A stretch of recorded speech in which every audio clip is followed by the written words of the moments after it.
এই দুঃখটা কাকে দেখাবো বলেন? তাইলে আমার বাড়ি ঘর ভাঙচুর করছে এসে, আবার থানাতে যে হুমকি দামকি দিচ্ছে, এগুলো দেখার কেউ নাই। কেন এগুলো করবে আগে সেই কথাটা বলেন আপনারা। কাটপা মারবা কেন, কিসের জন্য মারবা? আর কাটপা কিছু 5 লাখ টাকা চাঁদা দে, বাইর করেন, আর ডেনার ঠ্যাং ভাঙবো, আপনার মেডিকেলে দেখা হবে।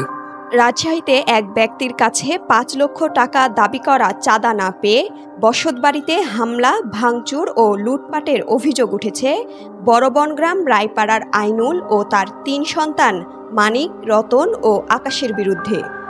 একই এলাকার মাছ চাষী সুমন এ অভিযোগ করেন। এ ঘটনায় শাহমখদুম থানায় একটি লিখিত অভিযোগ দায়ের করেছেন তিনি। বৃহস্পতিবার রাত আনুমানিক ৭টার দিকে নগরীর বড়বনগ্রাম রায়পাড়ায় এ ঘটনা ঘটে।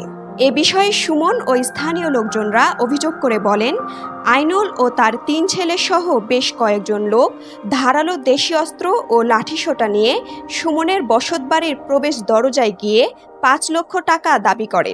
টাকা দিতে রাজি না হওয়ায় বাড়িতে হামলা চালায়। আমার কাছে চান্দা দাবি করেছে, আর আগেও দান্দা করেছে। আমি দিতে অস্বীকার করাতে ধরেন আমাকে হুমকি ধামকি মায়ের আমার বাড়ির গেট ভাঙচুর করে দিয়েছে। আমার মা বাপ যখন চিল্লাচিল্লি শুরু করে দিয়েছে, আমার ভাবি টাবিরা চিল্লাচিল্লি গেটে বাড়ালে তো সবাই চিল্লাচিল্লি করেছে, তখন ওরা ধরেন এলাকার মানুষজন ২-১ জন বাড়াইছে, তখন ওরা তখন চলে গেছে, ওখান থেকে সরে গেছে।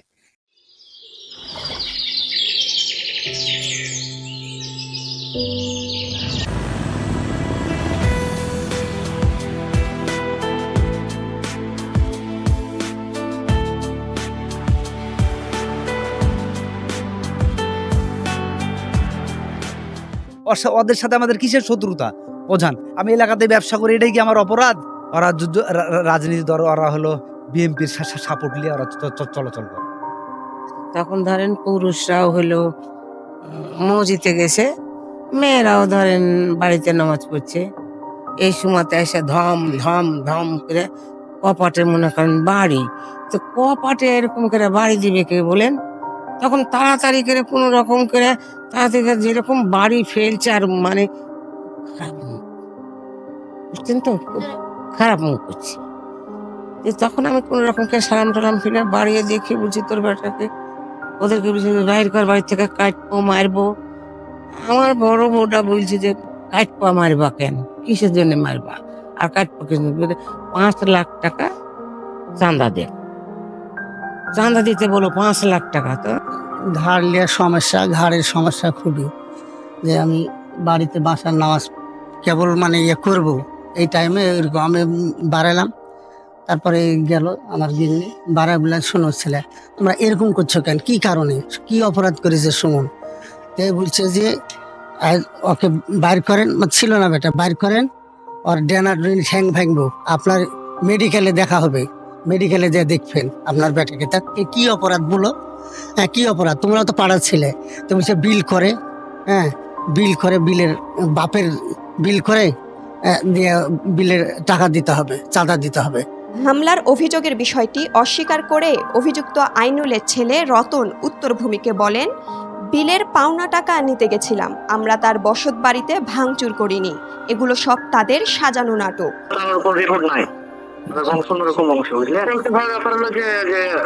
আমার একটা জায়গা আছে, বুঝলেন, ওই জায়গাটা ওরা প্রায় 15 বছর ধরে ওই জায়গাটা আমরা খনন করেছি, প্রায় 5 থেকে 2008-9 থেকে খনন করে রেখেছিলাম। হ্যাঁ, তো বিলটা যখন গোটা আপনার ইয়ে হয়ে যায়, গোটা ডুবে যাবে, ভরাট হয়ে যাবে, গোটা পানিতে ইয়ে হয়ে যাবে, এসে যায়, তখন ওরা পৌঁছানোর সাথে একটা কথা বলে বিলটা নিয়েছিল না। আচ্ছা আচ্ছা, বিলটা নেওয়ার পরে তো তারা করতো সাইন বানা করতো, ওটা ওদের জায়গা আছে, জানে ওটা ওদেরকে একটা টাকা দিত।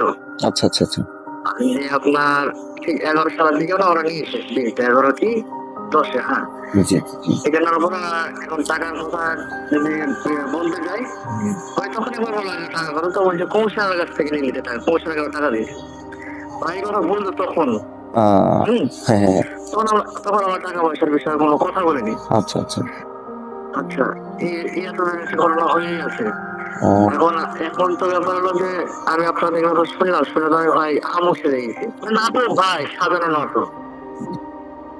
শাহ মখদুম থানার ভারপ্রাপ্ত কর্মকর্তা মাসুমা মোস্তারিন অভিযোগের বিষয়টি নিশ্চিত করে বলেন, বসতবাড়িতে ভাঙচুরের অভিযোগ পেয়েছি।